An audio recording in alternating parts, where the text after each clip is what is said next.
Good afternoon from beautiful Lake Ashton. Today is the first day of interviews for Pay It Forward at 42, this crazy initiative that my wife Michelle has started for this year and giving to the organizations that mean something to her. So today we're sitting down with Zachary Kirkland of Silly Sock Saturdays, and we're going to talk about what this organization is and why it means something to my wife and I. So welcome to the Lake Ashton studios, and today, Zach, thank you for joining me. Thank you so much for having me and doing this amazing initiative and thinking of me throughout this initiative. It means a lot to me. Well, I'm going to be quite honest. There was a time I never really was hoping that I had to think about you, but at some point in our life, which we'll get into, your Silly Sock Saturdays became something that we actually as a family looked forward to, and what you've done in your organization is outstanding for children. And by the way, I do have my silly socks on because it's Sunday, but when you're interviewing the leader of Silly Sock Saturdays, you better have your silly socks on. So first of all, Zach, tell us, what is Silly Sock Saturdays? So Silly Sock Saturdays is a nonprofit that I've started and been running for 5 years, where we give silly socks, comfort items, and toys to kids in local hospitals, specifically focused in the Polk County area, which leads us to Lakeland Regional Health, as they are the hospital with the main pediatric care for all of Polk County.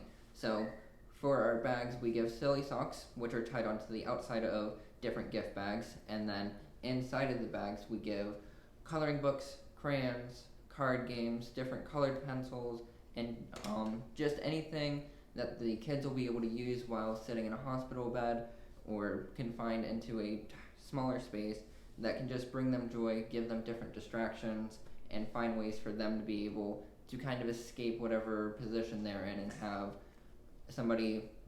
something to be able to use to be able to do that. Okay, first of all, there's multiple things we have to touch on. You've been doing this for 5 years. How old are you? I'm 19, turning 20 in December. 19. Okay, so you're not quite 20.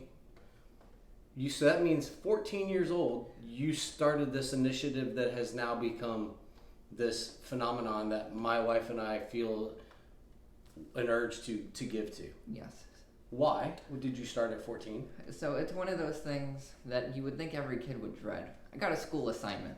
I still dread that, and I'm 50. So my critical thinking and research teacher, when I was in 8th grade, assigned all of her different classes. Give a shout out to that teacher. So it's Dr. Carrie Richard at Bach Academy, now Bach South Academy, but when I went there it was just the one.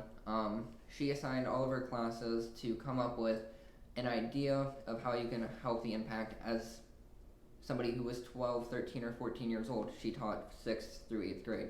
So it was just for her to be able to have her students look and be like, how can we as students, as kids, as people who we couldn't vote at that time, couldn't really feel like we can make an impact, change that narrative and see we can make an impact. And so at that time I had different friends and close family that were in and out of the hospital, and the one thing that they would always joke about when they went to the hospital to kind of alleviate the mood was the long blue hospital socks with the grips on the bottom. Oh yes, we've all had those. See, so it's the one thing that you would never really think about or like look forward to, but it's something that you can joke about, and it helps alleviate the stress and just in that position where you're looking for something to have a laugh about and just calm everything down. That was always something to go to. So I wanted to take that and be able to build off of that, and that's why we give silly socks with all of our bags.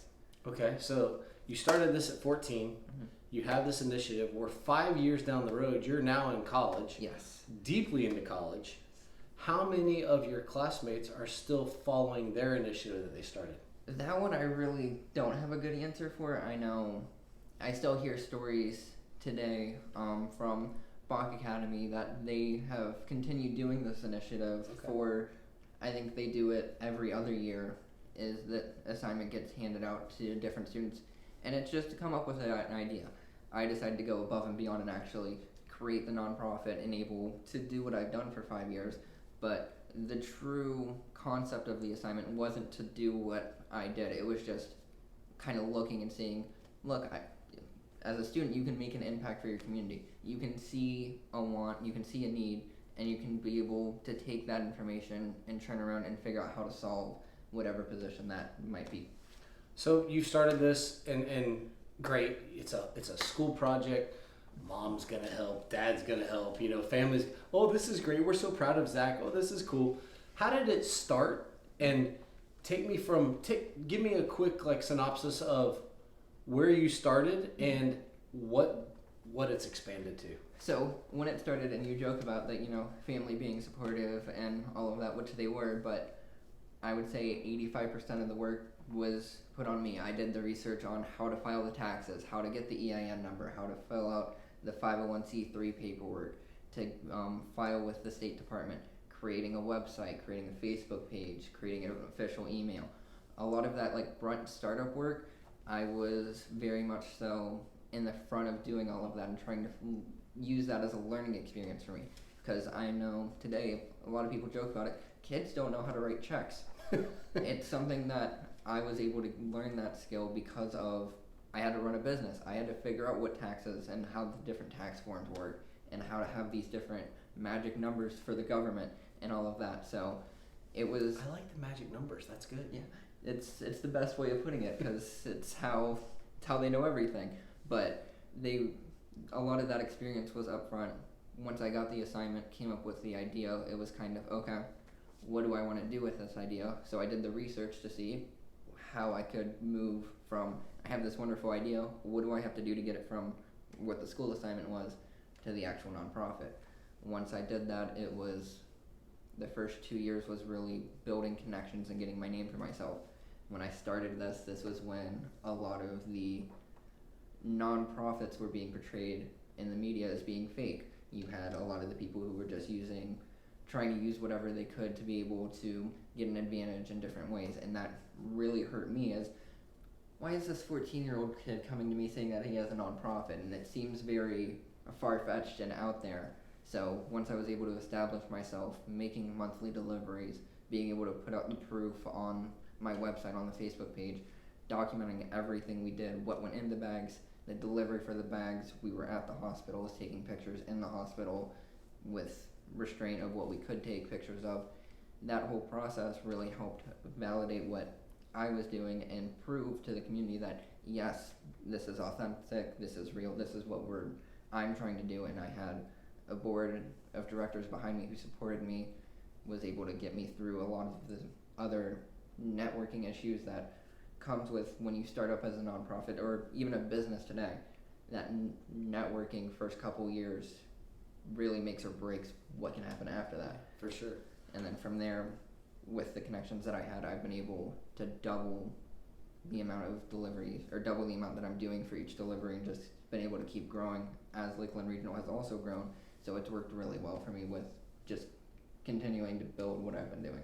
Let's continue on that origin story, because I love the scrappiness up to, you're established now. People know who you are, and there's an expectation that Zachary Kirkland's going to deliver stuff to our hospital whenever you're... Take me to that first delivery and what the faces look like the first time you actually did it for the staff and for the recipients. So that first delivery, it was very interesting because it was, this kid is saying that he wants to make this random delivery and trying to validate it, and it was very interesting trying to find a hospital that met what I was trying to accomplish with the pediatrics, specifically looking at kids, and also had the capabilities of accepting a donation, storing the donations as they use it throughout an entire month. So once I was able to get in contact with a child life specialist at Lakeland Regional, they were able to work with me and we were able to figure it out. And it was just that whole shock of we were actually saying, yeah, we have 30 bags that we want to give to the hospital to use at their discretion throughout a month, from anything from a 3-year-old to an 18-year-old. And it was just the amazement of, I had 2 wagons and a box just full of bags for them to be able to use. And that gratification of the first delivery was, wow, this is awesome, thank you so much. The gratification of the fifth delivery was, wow, you're actually serious, you're able to maintain doing this. And it kind of shifted it from a one-time donation to, this is something I plan on drawing out and being able to do repetitively to keep my name, but also to be able to keep making that impact that I've wanted to make. So you made that first one, and you talked about your 2 wagons. Yes. 30 packages. Yes. What does it look like today? So today it is 4 wagons, 60 packages, and it's changed a little bit due to pandemic restrictions with all of that, which has made it a little bit harder for me, but I have normally at least one, if not the 2 child life specialists that are now currently working at Lakeland Regional Health.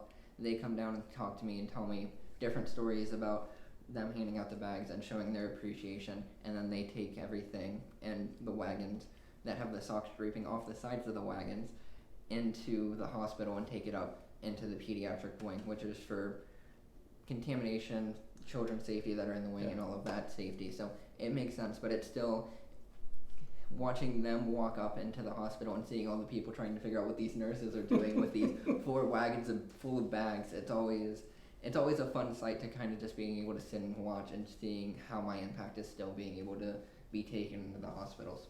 So I first heard about Silly Sock Saturdays from our connection with Rotary on the Ridge.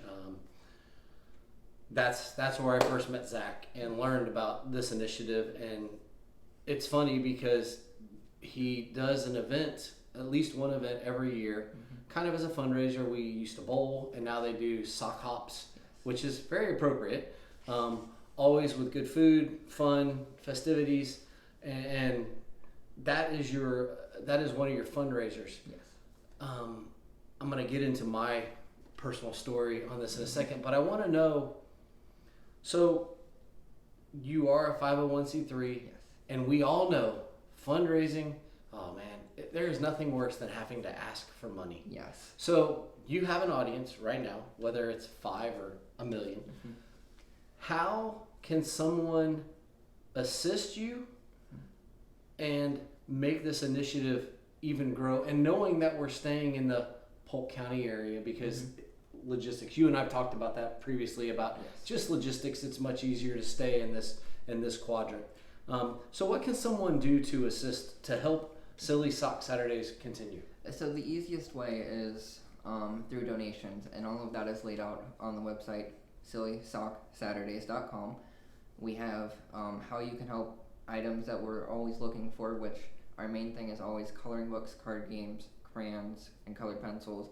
Those are basically, as we like to call them, a staple. We try to have a coloring book that is age and appropriate for every group, as that's just something that's a lot easier accessible, and a lot of kids can be able to do a lot of different things with that. So that is the main way of being able to be supportive and being able to figure out how anybody can help. The other way would definitely be, as you mentioned, our fundraisers. We're always looking for raffle prizes, which is something we've pride ourselves on. We've always had at least 20 to 30 amazing raffle prizes from the local community, as well as some bigger corporations that have been gracious to help me with my initiative. And that's how we try to make our money with the fundraisers. It's the fundraisers, come have fun, be together in a community, and our main way of making any type of gains is through the raffle prizes. So that's another thing we're working on confirming our event for the 2023 year currently, and figuring out those final details, and all of that will be coming out soon on my Facebook page, facebook.com/sillysocksaturdays, as well as it'll be updated on the website as well. So that's the easiest way, and all that also has contact information of email address and phone number if there's any other questions on how people can help. All right. We all know it's a good initiative. It's for kids. You know, there's 2 groups of things that they don't ask for what happens to them. One is children, and the other is our pets. You know, as adults, we make decisions that affect us. But children and pets, they just want love, and trauma is something that, as a parent, you never want to happen. Michelle and I supported through donations and through bowling, and we did the typical what you do for all the organizations that you support. December 21st, 2019, Michelle and I became a recipient of Silly Sock Saturdays through our daughter Brianna, who had a catastrophic injury while training one of the horses at our barn. We ended up at Lakeland Regional Medical Center for orthopedic surgery, and when we got into our room, all of a sudden there was a bag with silly socks from Silly Sock Saturdays. You want to talk about a grown man breaking down and crying? Something that I gave to that was cute, and we're so proud of young Zach for starting this initiative and continuing it and doing good for the community. And guess what? I'm that community, and my daughter's that community, and my wife is that community. So don't wait in any of these interviews that we do. Don't wait for it to affect you. If it's something that catches your heart, help a kid or an adult, help an adult like Zach continue his initiative. I've got one more question for Zach and we'll wrap it up. You're in college. Yes. You have a future outside of this realm of Silly Sock Saturdays. Mm-hmm. How does Silly Sock Saturdays continue? So, while still being in college, luckily I'm only 2 hours away in Orlando, so I'm still able to come home normally at least once a month, if not a little bit more often. So I'm still able to be here to make deliveries and go through different orders that we get and still be engaged in that way. Looking in the future, that's when things kind of become interesting because I don't know what my future holds yet as a profession. I'm going into a very broad field that has a lot of different ways it can play out for me. So it's kind of that whole, this is something that I definitely take to heart and want to at least find ways to continue the initiative or be supportive to the community through my initiative. And no matter what I do, and being able to constantly give back to the local community that's been able to give so much to me through this initiative. So that's definitely one thing that I look for moving into the future is keeping the stability of being able to still do this, as it's a constant and ever-changing life of college student. I always know I have this going on, and I always know that this is something I can come back to and look forward to doing every month, and then figuring out from there, once I graduate, kind of how that'll all shape up with the profession. Not only is Silly Sock Saturdays a great initiative, it's being run by someone who started this as a dream, as a class assignment, not even a dream, sorry. We don't even want to say a dream. It was a class assignment that has turned into an initiative that helps so many in our community of Polk County. Zach, thank you so much. Thank you for allowing us to be a part of it. And we look forward, the next interview that we do with Zach will be about Zach the human and what Zach's studying and his intellect and those kind of things and his bowling prowess. But before we leave today, Zach, you must turn sideways. I must turn this way? Yep, that way. Look at that beautiful coif. This is something that will be a discussion on the next time that we sit down. But thank you so much for joining us, Michelle and Trey Real Estate, and thank you for taking the time to learn about Silly Sock Saturdays. We look forward to the next one, which will be with CART Liaison Linda Johnson. Y'all have a good day. Bye-bye.